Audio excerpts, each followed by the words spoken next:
అభివృద్ధి చేస్తానని చెప్పేసి తెలియజేస్తాను. థ్యాంక్ యూ అన్న. మీ ఆకాంక్షకు అడ్డుపడ్డ వాస్తవమే. కుల వృత్తుల విషయంలో చాలా ఒక సుదీర్ఘమైన ప్రసంగంతో షార్ట్ క్వశ్చన్ నా ముందు పెట్టడం జరిగింది. కుల వృత్తులు మొన్న కుమ్మరులకు సంబంధించినటువంటి అంశంలో నా దగ్గరికి చాలామంది కుమ్మర మిత్రులు వచ్చి ఒక ప్రతిమను నాకు ఇవ్వడం జరిగింది. గణేశోత్సవాల సమయంలో కుమ్మరుల చేత ఏ పని చేయించవచ్చో ప్రజలకు చెప్పిన నేను ఆ రోజు ప్రభుత్వానికి సలహా ఇచ్చిన. 10,000 కోట్ల రూపాయల వ్యాపారాలు జరుగుతూ ఉంటాయి వీటన్నిటి. కొంచెం స్కిల్స్ కనుక వీళ్ళకు నేర్పించగలిగితే అద్భుతాలు చేయగలుగుతారు. ఆ పని ప్రభుత్వాలు ఎందుకు చేయవు? వీళ్ళు గ్రామీణ ప్రాంతంలో ఆర్థికంగా స్థిరపడితే గ్రామీణ రాజకీయాన్ని చైతన్యపరుస్తారనేటువంటి భయంతో వాటిని పెద్ద పట్టించుకోరు. ఇదే కుమ్మర కార్పొరేషన్కు 2014 నుంచి 2025 దాకా రాష్ట్ర ప్రభుత్వం కేటాయించినటువంటి అంటే బడ్జెట్లో నిధులు దాదాపు 69 కోట్లు అనుకుంటా. 69-70 కోట్లు సుమారుగా 69-70 కోట్ల రూపాయలు ఈ కుమ్మరులకు వాళ్ళలో చైతన్యాన్ని వాళ్ళలో నైపుణ్యాన్ని పెంచడానికి ఖర్చు పెట్టబోతున్నాం అని చెప్పి ఖర్చు పెట్టింది ఎంత అంటే 12 కోట్లు. కేవలం ఆ ఖర్చు కూడా ఆ కార్పొరేషన్కో లేకపోతే ఆ ఫెడరేషన్కో చైర్మన్ వాళ్ళ జీతభత్యాలు టేబుల్లకు పెట్టింది ఖర్చు, చాయ్ బిస్కెట్స్కి. ఇట్లా ఇది ఒక్కటే కాదు, ఇంకా చాలా ఈ కుల వృత్తులకు సంబంధించినటువంటి చాలా అంశాలు నేను ఒకసారి తెర మీద తీసుకొచ్చిన. 61,79,00,000 రూపాయలు కుమ్మర కోఆపరేటివ్ ఫెడరేషన్ కేటాయించి ఖర్చు పెట్టింది 12,07,00,000. 12,07,00,000 రైట్. అలాగే భట్రాజ్ కోఆపరేటివ్ ఫెడరేషన్ కి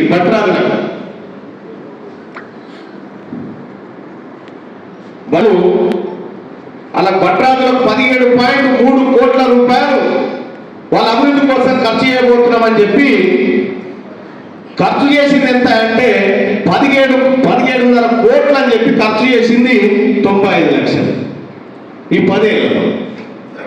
అలాగే మేదర కోఆపరేటివ్ సంబంధించి వాళ్ళకు కూడా 24 కోట్లు ఖర్చు పెడుతున్నామని చెప్పబోయేది. కానీ ఖర్చు పెట్టింది ఎంత అంటే 4 కోట్లు మాత్రమే ఖర్చు పెట్టింది. 83% నిధులు ఖర్చు పెట్టారు. ఇట్లా ఈ మేదర కోఆపరేషన్ కి 83% నిధులు ఖర్చు పెట్టలేదు ఈ రాష్ట్ర ప్రభుత్వాలు ఈ 10 ఏళ్ల కాలంలో. ఎవ్రీ ఇయర్ లెక్క, ఇయర్ వైజ్ లెక్క, గవర్నమెంట్ లెక్క నా దగ్గర ఉంది. గవర్నమెంట్ లెక్కలలో వచ్చి చెప్తా ఉన్నా నేను. ఇది ఒక్కటి కాదు, అనేక కుల వృత్తుల మీద ఆధారపడ్డ పూసల కోఆపరేటివ్ సొసైటీ ఫెడరేషన్ పూసల కోసం 26 కోట్లు ఖర్చు పెడతామని చెప్పారు. పెట్టిన ఖర్చు ఎంత అంటే 5 కోట్ల రూపాయలు. దాంట్లో 79% నిధులు ఖర్చు పెట్టారు పూసల కోఆపరేటివ్ కి సంబంధించి. అలాగే వాల్మీకి బోయలకు సంబంధించి 35.46 కోట్ల రూపాయలు వాల్మీకి బోయల అభివృద్ధి కోసం ఖర్చు పెడతామని బడ్జెట్ కేటాయించి 83% నిధులు ఖర్చు పెట్టారు వాల్మీకి బోయలు. అలాగే సదర కోఆపరేటివ్ ఫెడరేషన్, అలాగే వడ్డల కోఆపరేటివ్ ఫెడరేషన్ కు 70 కోట్లు ఖర్చు పెడతామని చెప్పారు. 75.1% నిధులను ఖర్చు పెట్టలేదు 10 ఏళ్లలో. అలాగే గౌడ ఫెడరేషన్ కు 186 కోట్లు ఖర్చు పెట్టమని చెప్పారు. 89% నిధులు ఖర్చు పెట్టలేదు.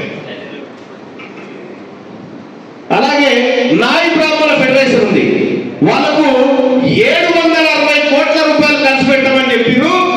89% నిధులు ఖర్చు పెట్టలే. ఖర్చు పెట్టిన 83 కోట్లు కూడా నాయి బ్రాహ్మణుల హెయిర్ కటింగ్ సెంటర్లో కరెంటు బిల్లు ఇవ్వాలి, కరెంటు బిల్లు కట్టినంతే. ఇక అలాగే రజక సొసైటీ కూడా 841 కోట్లు ఖర్చు పెడతామని వివిధ బడ్జెట్లలో వాళ్ళకి చెప్పారు. 85.37% నిధులు ఖర్చు పెట్టారు.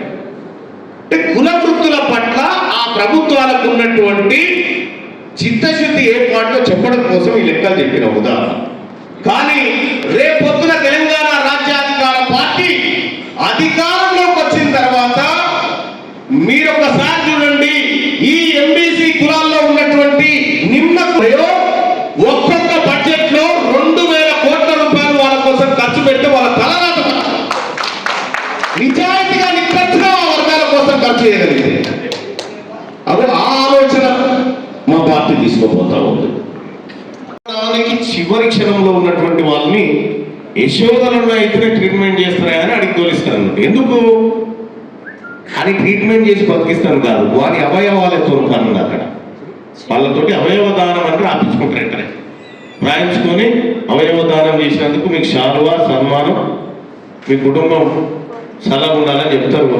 ఇట్లా అవయవ దానాలు యశోద ఆసుపత్రిలో, ఆ తర్వాత అపోలో, ఈ మల్లారెడ్డి ఈ హాస్పిటల్స్ లో ఎక్కువ జరుగుతూ ఉందంటే ఈ వర్గాల నుంచి కిడ్నీలు, కళ్ళు, లీవర్లు, గీవర్లు అన్ని చదువుకునే కార్యక్రమం ఉన్నారన్నమాట. అదొక వ్యాపారం.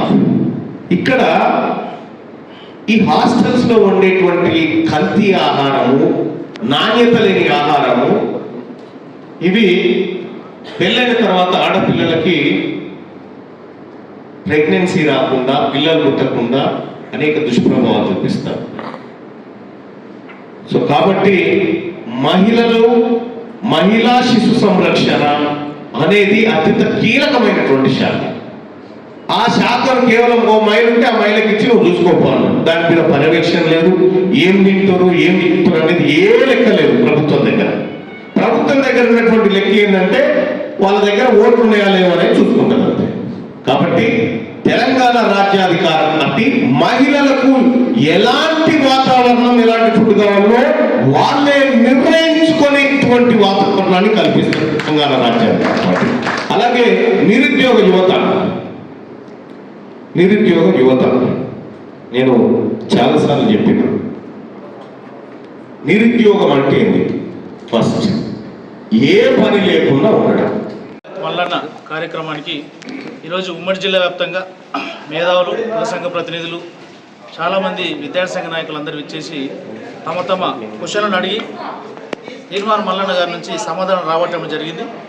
దీంట్లో ప్రధాన ఉద్దేశం ఈరోజు మల్లన్న గారు చెప్పిన విషయం ఒకటే, రేపు భవిష్యత్తు బీసీలది రాజ్యాధికారం, మీ క్వశ్చన్లన్నిటికీ సమాధానం కూడా బీసీ అధికారంలోకి వస్తేనే తప్ప ఇది సాధ్యం కాదన్న స్పష్టంగా ఒక సంకేతాన్ని ఈరోజు ఎమ్మెల్సీ మల్లన్న గారు ఇవ్వడం జరిగింది. అంటే ఈరోజు రకరకాలుగా విద్యారంగంలో కానీ, వ్యవసాయ రంగంలో కానీ, తర్వాత స్త్రీల సమస్యల విషయంలో కానీ, ఆర్టీసీ విషయంలో కానీ, డ్రైవర్ల విషయంలో కానీ, అంటే ఈరోజు రాష్ట్రంలో అనుభవిస్తున్న ప్రధాన సమస్యల మీద ఈరోజు మేధావులు కానీ, విద్యార్థులు కానీ క్వశ్చన్కు స్ట్రేట్గా సమాధానం ఈరోజు మల్లన్న గారు ఇవ్వడం జరిగింది. దీని వెనుక ప్రధాన ఉద్దేశం ఒకటే, అంతిమంగా చివరిగా జరిగేది ఒకటే, రేపు భవిష్యత్తులో బీసీల కొరకే పుట్టిన పార్టీ అన్న కోణంలో ఈరోజు మల్లన్న గారు మాట్లాడడం జరిగింది. కాబట్టి అదే థీమ్తో భవిష్యత్తులో ముందరికెళ్ళి బీసీలకు రాజ్యాధికారం వచ్చినప్పుడే ఇవన్నీ సాధ్యమనే ఒక సంకేతాన్ని ఇవ్వడం జరిగింది. దీన్ని ఇక్కడికి వచ్చిన మేధావులు కానీ, విద్యార్థి సంఘాలు కానీ, ప్రజా సంఘాల నాయకులకు అందరూ కూడా సమ్మతించి ఈ ప్రోగ్రాంను విజయవంతం చేయడం జరిగింది. దీనికి ఇక్కడికి ఈరోజు ఈ స్ట్రేట్ టు క్వశ్చన్ అంటే ప్రోగ్రాంకి ఇచ్చేసినటువంటి మీడియా మిత్రులకు, ప్రజా సంఘాలకు, కుల సంఘాలకు, విద్యార్థి సంఘ నాయకులకు అందరికీ పేరు పేరున హృదయపూర్వకంగా ధన్యవాదాలు తెలియజేస్తున్నాం.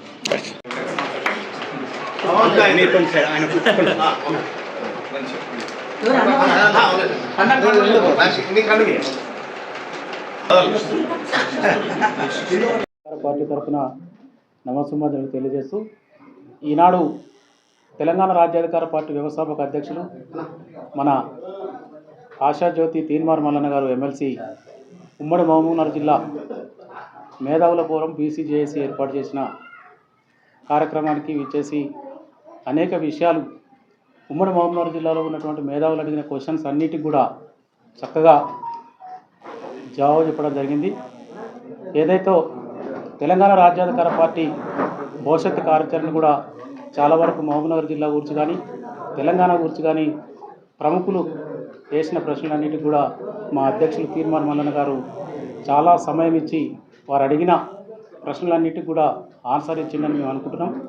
ఏదేమైనా ఈ ఉమ్మడి మహబూబ్నగర్ జిల్లాలో రాజకీయంగా బీసీలు, ఎస్సీ ఎస్టీ మైనారిటీలు చాలా వెనుకబడి ఉన్నారు. వారిని అందరినీ కూడా అప్లిఫ్ట్మెంట్ అంటే వారందరినీ భవిష్యత్తులో చట్టసభలో తీసుకురావడానికి పార్టీ దగ్గర ఎటువంటి ప్రణాళికలు ఉన్నాయన్న దాని మీద కానీ విద్య, వైద్యం, ఉద్యోగ రంగాల్లో ఏ విధమైనటువంటి ప్రణాళికలు మీరు తయారు చేసుకుంటారన్న దాని మీద చాలా చక్కగా జవాబు ఇవ్వడం జరిగింది. వాటన్నిటి మీద కూడా భవిష్యత్తులో మొట్టమొదటిసారిగా హైదరాబాద్ హెడ్ క్వార్టర్ నుంచి ఉమ్మడి మహబూబ్నగర్ జిల్లానే ఎంచుకొని ఇక్కడ మేధావులైన ప్రతి క్వశ్చన్ కూడా మా అధ్యక్షులు వారు సవినయంగా ఆన్సర్ చేయడం జరిగింది.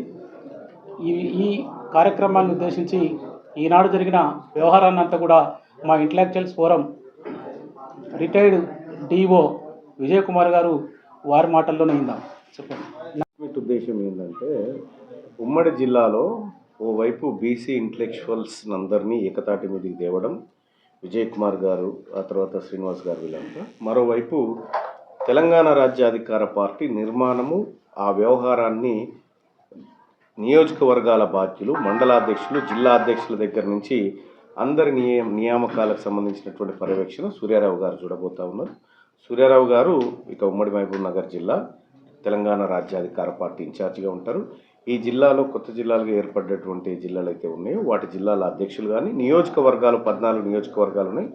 ఈ 14 నియోజకవర్గాలకు నియోజకవర్గ కన్వీనర్లను కూడా ఏర్పాటు చేయబోతా ఉండు సూర్యారావు గారు. వీళ్ళందరి సూచన మేరకు రాష్ట్ర కమిటీ అప్రూవల్ చేసి నిర్ణయం తీసుకుంటుంది. కంప్లీట్గా వీళ్ళు ఉమ్మడి జిల్లాకు పనిచేస్తారు. మాకు ఎల్లుండి డిస్కషన్ ఉంది రాష్ట్ర కమిటీలో. సో అప్పటి వరకు నేను రాష్ట్ర కమిటీలో చర్చించిన అంశం చర్చకు పెట్టడం అనవసరమైనటువంటి విషయం అవుతుంది. కాబట్టి రాష్ట్ర కమిటీలో ఎల్లుండి దానిపైన చర్చ ఉంది, మీడియాకు చెప్తాం. ఖచ్చితంగా జూబ్లీహిల్స్ ఎన్నికల్లో తెలంగాణ రాజ్యాధికార పార్టీ లేకుండా ఎన్నికలు మొదలు. అన్న ఇప్పుడు మనకు బీసీ రాజ్యాధికారం కావాలంటున్నారు. అయితే బీసీలు కూడా ఈరోజు కొంతమంది కాంగ్రెస్లో, కొంతమంది బీజేపీలో, బీఆర్ఎస్లో, ఇప్పుడు మీరు కూడా కొత్త పార్టీ పెట్టారు కదా, ఇన్ని వర్గాలుగా విభజించినప్పుడు మనకు ఐక్యత అనేది సాధ్యమవుతుందంట, బీసీ రాజ్యాధికారం సాధ్యమవుతుంది. ప్రజలంతా ఈడున్న తర్వాత వాళ్ళు ఆడుండి ఏం చేస్తారు? సగం మంది అక్కడ, కొంతమంది అక్కడ ఏడున్నా కూడా వాళ్ళ ఓట్లన్నీ ఈడున్న తర్వాత వాళ్ళ దగ్గర ఉండి సాధించేది ఏం లేదు కదా. ఏ రోజుకైనా వాళ్ళు ఇంటికి రావాల్సిందే. ఇప్పుడు వేటకు పోయినటువంటి సింహమైనా పులైనా మళ్ళీ గూడుకు రావాల్సిందే. ఆ గూడు ఇన్నే ఉంది. వాళ్ళు ఎటు పోయినా కూడా ఇక్కడికి రావాల్సిందే. ఇవాళ కాకపోతే రేపు వస్తారు. కోట్లాది మంది ప్రజల ఆకాంక్షతో తెలంగాణ రాష్ట్రం. అయితే కొన్ని రాజకీయ పార్టీలు ఆ పదాన్ని తీసేసుకొని పొలిటికల్గా మళ్ళీ రాజ్యాధికారంలోకి రావాలని చూస్తున్నారు. మళ్ళీ ఇప్పుడు మీరు పెట్టినటువంటి పార్టీ తెలంగాణని నామ్స్ పెట్టేశారు. దీని మీ లక్ష్యం ఏంటి? అంటే ఒకటి ఏంటంటే తెలంగాణ రాష్ట్రం అనేది ఏదో ఎవరో ఇస్తే అది సంచిలో మూట కట్టుకొని తెచ్చిన వస్తువు కాదు. ఆ తెలంగాణ రాష్ట్రం అనేది వేలాది త్యాగాల నెత్తుటి పునాదుల మీద నిర్మితమైనటువంటి రాష్ట్రం. త్యాగాల పునాదుల మీద నిర్మితమైన పార్టీ. ఎంతోమంది ఆకాంక్షలు, ఆవేదనలు, ఆర్తనాదాలు, అరిగోసల కోసం తీర్చడం కోసం ఏర్పడ్డ రాష్ట్రం. అటువంటి రాష్ట్రంని అసలు తెలంగాణ అనేటువంటి పదమే అవసరం లేదు అని నడి రోడ్డు మీద వదిలిపెట్టిపోయింది బీఆర్ఎస్ పార్టీ. ఇవాళ ఈ తెలంగాణ ఉద్యమకారులు, తెలంగాణ మట్టి, తెలంగాణ అస్తిత్వం, అధికారం, ఆత్మగౌరవాన్ని మళ్ళీ తెలంగాణ రాజ్యాధికార పార్టీ తన భుజానికి ఎత్తుకుంది. తెలంగాణలో బీసీ ప్రజల్లో ఐక్యత వచ్చింది. ఐక్యత కావాల్సింది నాయకులు అనేది భావనకు అంతే. సరే, దాని మీద రేపు నిర్ణయం తీసుకొని చెప్తామన్నాం. ఇంకా 18 తారీఖు ఇంకా టైం ఉంది కదా, ఇలా 15 కాబట్టి టైం ఉంది కాబట్టి రేపు నిర్ణయం తీసుకుంటాం. రెడ్డిల దానికి రాంది బీసీల బతుకులు నడవని చెప్పేసి అన్నారు. రేపు చూస్తారు కదా ఎన్నికలలో ఏం చేస్తాం, ఎవరు బతికేందో చూస్తారు కదా రేపు ఎన్నికలల్లా. ఇంత అహంకారం మాటలు ఎందుకండి? ఇంత అహంకారపూరిత మాటలు. అసలు రెడ్లు లేకపోతే బీసీలకు బతికేయలేదని అహంకారపూరితంగా మాట్లాడి మేము అడ్డుకుంటాము, మేము కోర్టులలో కేసులు వేస్తాము, వీళ్ళంతా మా మోచేతి నీళ్ళు దాగి బతకాల్సిందే, అసలు బీసీలకు ఆత్మగౌరవమే లేదనేటువంటి అహంకారపూరితమైన వ్యాఖ్యలు ఏవైతే ఉన్నాయో ఖచ్చితంగా జవాబు చెప్తాం, తిప్పి కొడతాం. మీ బతుకులు అడిగేదేమన్నా ఆడికి తెచ్చి చూపిస్తాం.